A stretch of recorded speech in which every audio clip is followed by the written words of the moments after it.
A las 10:30, 11 de la noche, cuando veo que mi hija no llega, que mi hija no se comunica con nosotros, de que nos mandaba buzón, ahí empezó nuestro martirio. Y dije, ya valimos, ahora sí.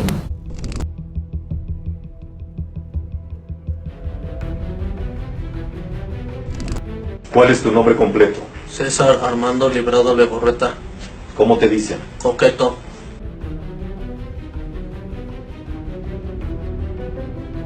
Así, o sea, oportunamente veía la oportunidad y lo hacía. Las convencía de que las llevaba o se quedaban solas, o como otra que venía un poco alcohólica o tomada y se quedó dormida y aprovecho la situación para llevármelas, o sea.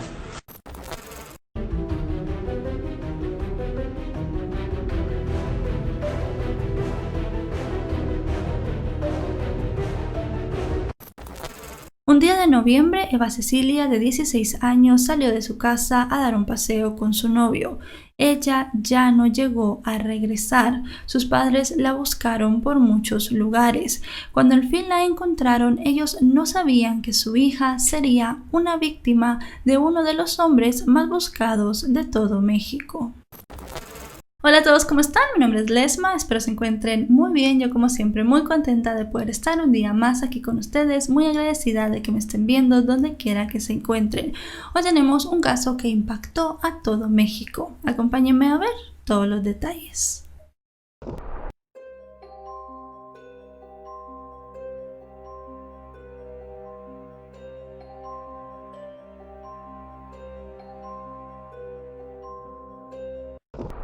Eva Cecilia Pérez Vargas era una joven sonriente y alegre. En el año 2011, a sus 16 años, era una amante de los animales. Quería ser veterinaria o bióloga marina. Ella, sus padres y sus 5 hermanos vivían en Tlalnepantla, Ciudad de México. El 26 de noviembre del año 2011 para Eva Cecilia, de 16 años, fue un día completamente normal. Fue a estudiar, luego de eso participó en el ensayo de una obra de la secundaria donde ella estudiaba y luego regresó a su casa. Después de comer le pidió permiso a sus padres para salir a patinar. Según cuenta la madre de Eva Cecilia, ellos no estaban muy convencidos de esto. Ya varios días antes le habían negado este permiso, pero al final las calificaciones acababan de llegar, ella había tenido muy buenas notas y decidieron que sería una muy buena manera de premiarla por esto. Tomó sus patines y ellos la acompañaron hasta la parada del microbús.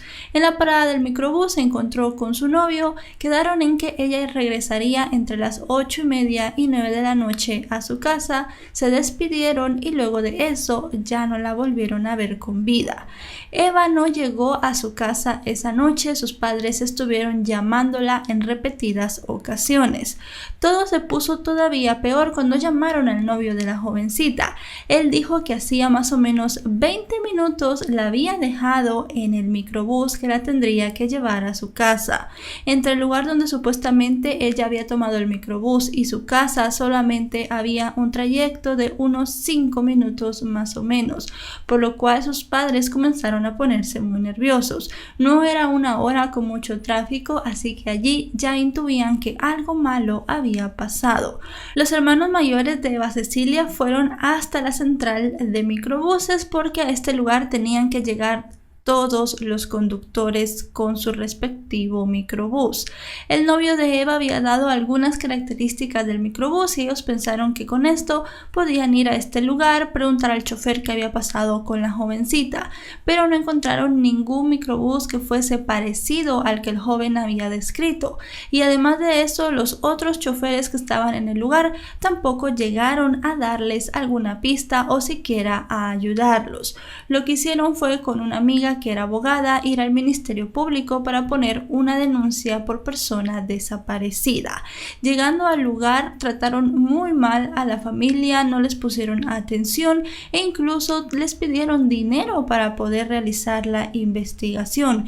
Ellos se sintieron muy desprotegidos. Una vez puesta la denuncia, las autoridades no pusieron mucho interés y dijeron lo que siempre dicen en estos casos, que seguramente se había ido con alguien más, que le preguntaran más al el novio o que se había ido con algunas amigas. Comenzaron a preguntarle a amigas si la habían visto, también llegaron a indagar mucho con su novio para ver si él caía en alguna contradicción, pero esto no fue así. El chico se mantuvo muy fiel a su historia, sus padres dijeron que él había llegado muy rápido después de que supuestamente había dejado a Eva. Varias personas los habían visto en la pista de patinaje y los tiempos coincidían perfectamente, así que pronto se dejó de pensar que tal vez él tenía algo que ver. La familia comenzó a buscar a Eva Cecilia con sus propios medios. Todos los días imprimían afiches para irlos a dejar a diferentes lugares, para repartirlos con las personas. Llegaron a pagar incluso publicidad para que se pusiera la foto de Eva Cecilia y las personas de la localidad y en sí de toda la Ciudad de México supieran que ella estaba desaparecida. Pero fueron pasando las semanas y no se tuvo ninguna noticia. Más o menos 2 semanas después de la desaparición, la familia comenzó a recibir unas llamadas. Eran unos hombres que decían que tenían a Eva Cecilia secuestrada y les estaban pidiendo una fuerte suma de dinero a cambio de su libertad. Ellos fueron de nuevo con las autoridades para que les ayudaran, pero otra vez no les pusieron atención. La familia nunca llegó a pagar nada y esto estuvo muy bien porque en realidad esas personas que estaban haciendo las llamadas eran simples estafadores. Estando ya muy desesperada porque ya había pasado un mes desde la desaparición de su hija, el 27 de diciembre de 2011, la madre de Eva Cecilia se dirige hacia la Subprocuraduría de Justicia. Allí quería que alguien la atendiera y viera qué había pasado con su hija. De nuevo le dieron un trato muy malo. Le dieron muchos archivos que ellos tenían sin haber revisado de jovencitas que acababan de encontrar sin vida. Le dijeron a la señora que si ella quería encontrar a su hija rápido, buscara por ella misma entre todos esos expedientes. Lo que hizo fue ponerse junto con uno de sus hijos y su amiga abogada a buscar entre todos estos expedientes para ver si alguna de estas chicas tenía las características de su hija y se topó con uno que la describía a la perfección. Tenían la misma ropa con la que Eva Cecilia había salido de su casa. Fue así como su madre se enteró que su hija había sido asesinada. Según el informe, el cuerpo había sido encontrado el 24 de diciembre debajo de un puente en Tultitán, Estado de México. El examen forense dictaminó que la causa de la muerte había sido asfixia mecánica por estrangulamiento y que además de eso el cuerpo tenía evidentes señales de violencia física y sexual. También se dio en el dictamen que las pertenencias de Eva Cecilia no se habían encontrado.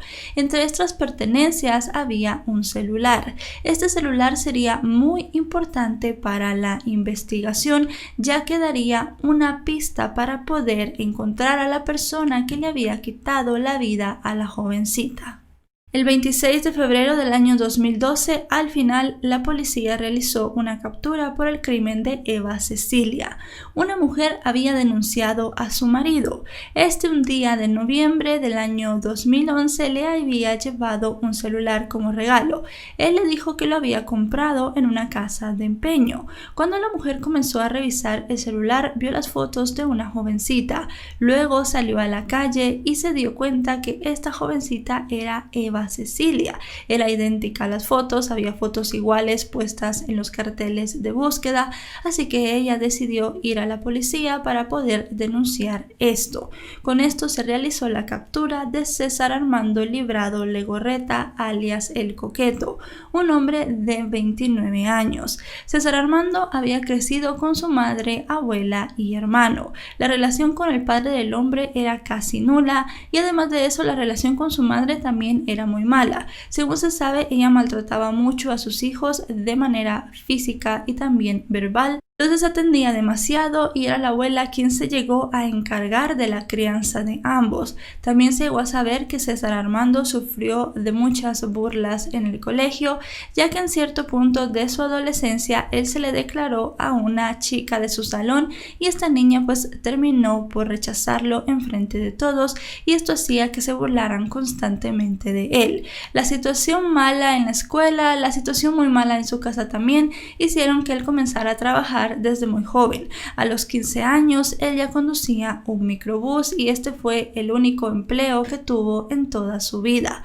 Obviamente iba cambiando de ruta en ruta, ya que él no podía permanecer en un mismo trabajo. A los 20 años se llegó a casar con América, la mujer que lo había denunciado, y con ella llegó a tener 2 hijos. Sus compañeros de microbús lo describen como una persona agresiva y corriente. No tenía relación con ninguno de ellos por su forma de ser. Según contaron, él no se cohibía en gritarles cosas obscenas a las mujeres que pasaban donde ellos estaban, también muchas veces a las mujeres que se subían en su microbús. No tenía relación con nadie, no hablaba con nadie y siempre tenía peleas. Incluso en muchas ocasiones llegó a tener peleas físicas con sus compañeros. Y como trabajador también era muy malo. Él tenía que empezar a manejar el microbús a las 3 de la tarde y tenía que terminar pasada la medianoche, pero empezaba en muchas ocasiones a conducirlo entre las 7 y 8 de la noche y no terminaba hasta las 3 o 4 de la mañana. Este hombre no seguía la ruta del microbús, no iba por los lugares donde tenía que ir, muchas veces no iba a pasar tarjeta ni regresaba el microbús a la hora adecuada y en muchas ocasiones había dejado al conductor del siguiente turno esperando por horas para darle el microbús. A él le decían el coqueto porque en cierta ocasión puso una calcomanía en su microbús que tenía este nombre y fue así como todos comenzaron a llamarlo. Si bien se le había capturado nada más por el crimen de Ana Cecilia, viendo los archivos de investigación y también con su declaración y además un retrato hablado que una víctima había dado, a él se le llegaron a imputar 8 violaciones y 7 asesinatos. En una declaración que quedó grabada y que se llegó a repartir por todo internet y además de eso por los medios de comunicación, el coqueto cuenta cómo hacía para poder violar y asesinar a estas mujeres. Como les digo, dijo que había violado a 8 y asesinado a 7. Dijo que nunca llegaba a planear sus crímenes, siempre aprovechaba el momento. Siempre lo hacía en su microbús a mujeres que se subían, que se quedaban dormidas en el trayecto y tal vez se pasaban de su parada, o a chicas que subían solas, ya sea a altas horas de la noche o en las primeras horas de la mañana, que es cuando los autobuses suelen ir un poco vacíos, estaba oscuro y creía que era la mejor oportunidad. Algo que solía hacer mucho el coqueto, según dijo en estas declaraciones, era venir y hacer como que el microbús tenía alguna falla mecánica, se bajaba, le decía a la persona que se había quedado, a la chica, que él la iba a llevar unas cuadras más, ese tipo de cosas, y al final luego doblaba en un lugar equivocado y terminaba primero violándolas y luego quitándoles la vida. Así, o sea, oportunamente veía la oportunidad y lo hacía. Las convencía de que las llevaba o se quedaban solas, o como otra que venía un poco alcohólica o tomada y se quedó dormida y aprovecho la situación para llevármela, o sea. ¿En qué lugar las violabas? En el microbús. ¿Siempre fue en el microbús? Siempre, pero en diferentes lugares, diferentes sitios. ¿En qué horarios? En la noche. ¿Siempre fue en la noche? Siempre. También llegó a contar que la primera víctima, la primera mujer que violó, llegó a salvarse. Él creyó que estaba muerta, pero esto no era así. Ella se hizo la muerta para poder salvar su vida. Llegó a contar cómo se había subido al autobús, qué había pasado y dónde la había dejado. La declaración de esta joven, que llegó a denunciar poco después del hecho, ayudó mucho a la policía, ya que ella dio un retrato hablado que se parecía mucho a César Armando cuando lo capturaron. ¿Cuándo fue la primera vez que violaste a alguien? El 21 de junio del 2010. Ella se me sube en Valle Dorado, 5:15 de la mañana. 5 de la mañana. ¿El camión iba solo? Sí. La levanto, sí, y me paga el auditorio con 1 de 100. Para esto yo me paro en la clínica 58 del Seguro Social sobre el periférico. Y le digo, permíteme tantito, déjame checar mi gas. Y veo que la aguja otra vez está mal. Me regreso y me subo al micro y le digo, toma otro, porque mi carro sigue fallando. Me dice que sí, que está bien, pero que la deje más adelante porque ahí está muy oscuro. Me arranco de ahí mismo, sí, y ya no la bajo. Pasando el Hotel Parque Satélite, me meto en una calle a las orillas ya de San Lucas. Apago el microbús, me le acerco a ella y le digo, ya valió madre, hija de tu pinche madre, no te pongas al pedo. A lo que ella me contesta, ¿por qué? Porque te voy a violar. Forcejeamos en el trayecto del pasillo del microbús y en un asiento se tropieza con una pata de un asiento, a lo que hace que caiga ella en otro asiento y yo caigo encima de ella. En ese momento la empiezo a estrangular del cuello con mis manos. Se desmaya, la agarro y la bajo al pasillo. Le quito su pantalón y su ropa interior y la empiezo a violar. Cuando ella reacciona y me quiere como rasguñar o manotear la cara o darme, no sé, evito el golpe y me le vuelvo encima y le empiezo a estrangular otra vez. Se vuelve a desmayar, yo pensando que la había matado, y me voy a Rincón Verde, pero por la avenida López Portillo. Llego a Rincón Verde y me meto a una calle oscura, y antes de bajarla la vuelvo a... Después de terminar, le pongo solamente su pantalón, la bajo del micro y la dejo en un montón de tierra. Verde, y ahí fue donde me botó. En ese lugar me botó y pues ya. También tenemos que destacar que Eva Cecilia no fue su última víctima. Es más, mientras su familia la buscaba, mientras la policía les decía que ella estaba con alguna amiga o con algún novio, este hombre seguía atacando mujeres. No se sabe bien si se hubiese empezado a investigar con muchísima más inmediatez si se hubiera podido salvar a alguna de estas víctimas. Lo que sí sabemos es que el coqueto estaba en su microbús con total impunidad. Él podía hacer lo que quisiera con estas mujeres y sentía que nunca lo iban a atrapar. Siempre les quitaba sus pertenencias, guardaba algo como especie de trofeo y en muchas ocasiones varias de estas pertenencias se las llegó a regalar a su esposa. Él sentía que ni siquiera su esposa se iba a dar cuenta que esas cosas que le daba eran de mujeres que él mismo había asesinado. Agarro su maleta, me quedo su teléfono celular, la chamarra de piel de mezclilla, color café, el pantalón, un pantalón azul de mezclilla, un maillot, sí, un maillot negro, una blusa negra tipo top, 2 perfumes, su cartera, una plancha de cabello. Te lleva las cosas a tu casa, ¿qué haces con ellas? Te las llevo a mi casa y a mi esposa América, sí. Le doy el pantalón, los mayones, sí, los perfumes. Dio una cantidad de detalles impresionantes, fechas, lugares, dónde las había recogido, cómo las había captado. Recordaba bien todos y cada uno de sus crímenes. La declaración del coqueto llegó a ser vista por cientos de miles de personas. Me pongo detrás de ella y la chineo hasta dejarla sin vida. Descríbeme qué es chinear.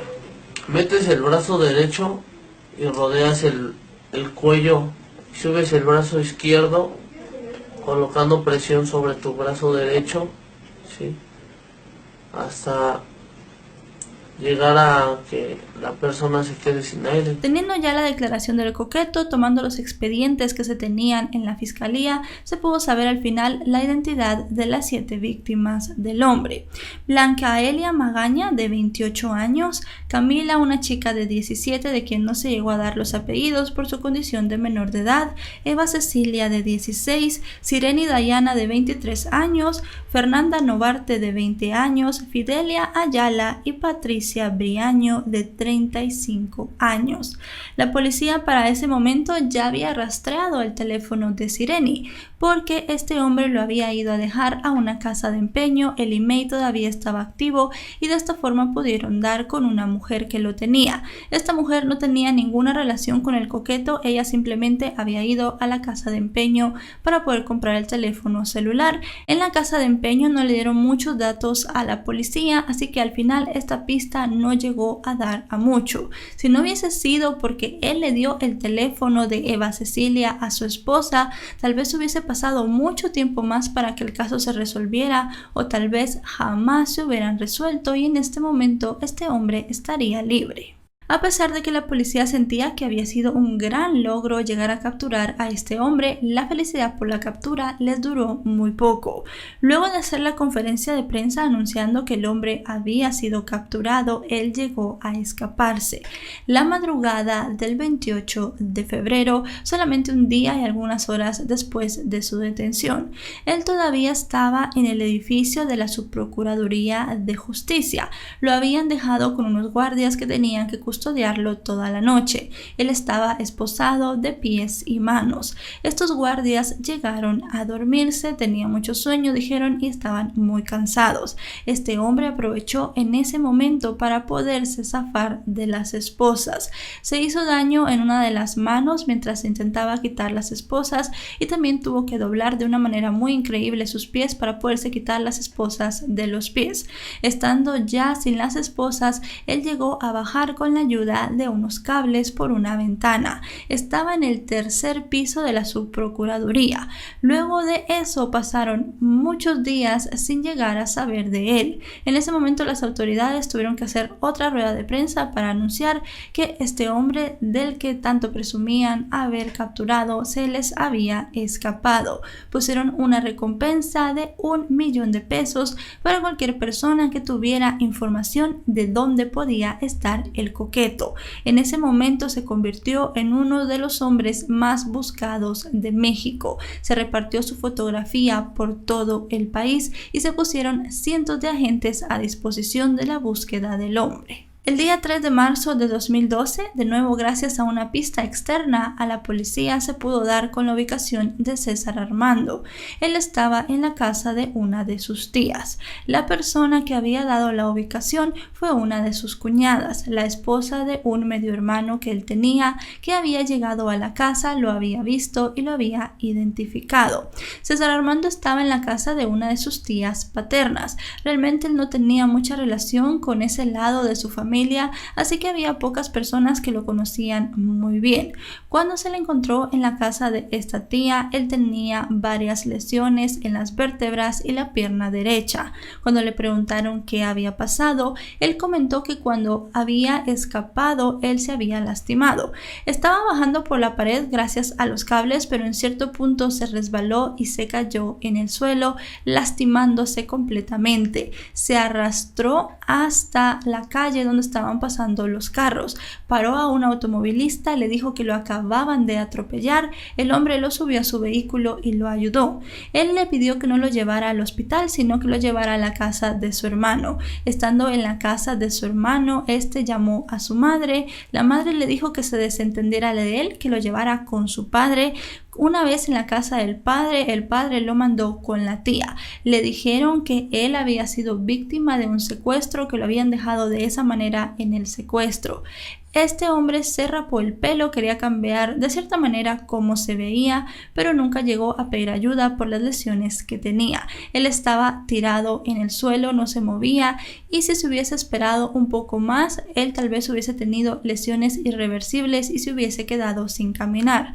Pero luego de ser detenido fue llevado a un hospital y aquí llegó a recuperar la movilidad de las piernas. Estando ya recuperado, se comenzó todo un proceso en contra de César Armando, alias El Coqueto. Como les digo, todos estos crímenes llegaron a acaparar los titulares de los medios escritos y de televisión. Todo el mundo estaba pendiente de cuál sería la condena que se le daría a este hombre que había acabado con la vida de tantas mujeres inocentes. El hombre fue sentenciado a 240 años de prisión y a pagar una indemnización de 94,000 pesos mexicanos a cada una de las familias afectadas, incluida también la joven que había sobrevivido. A él, con la suma de todos los delitos, en total primero se le habían dado 381 años, pero siempre existen algunos beneficios.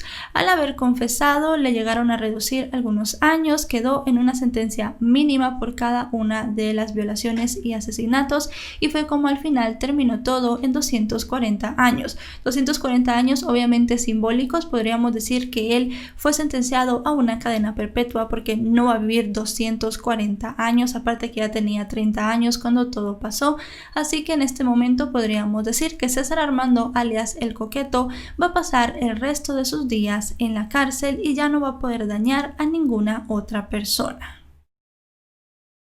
Y bueno, chicos y chicas, hasta aquí el video de hoy. Un caso muy conocido en México, un caso muy impactante por las declaraciones del hombre y todo lo que sucedió, y un caso en como muchos podemos ver que en muchas ocasiones los organismos de justicia fallan, le fallan a las víctimas, le fallan a las familias.